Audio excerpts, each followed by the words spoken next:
Hello, my name is Ahmad.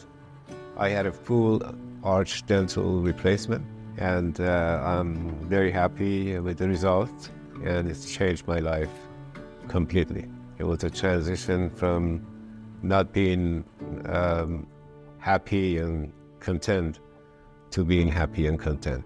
I didn't really open my mouth because I always had trouble with my teeth. The reason why I had this procedure done is because I had a lot of problem with my teeth and my gum.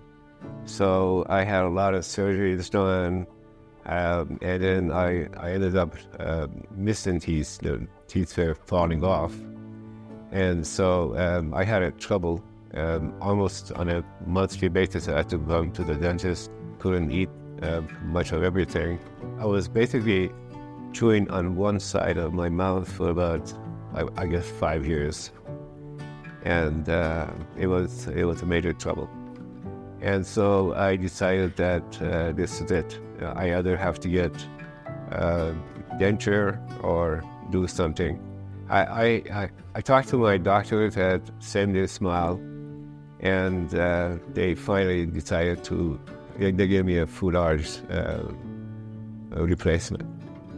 Now, after the procedure is done, I can eat anything, and it's just day and night as far as being able to eat and feel comfortable going anywhere to eat.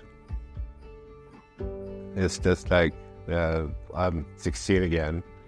Everything is on the menu, and I'm having a wonderful time. And now I can't wait to smile. So it's been a fantastic experience, which is life-changing.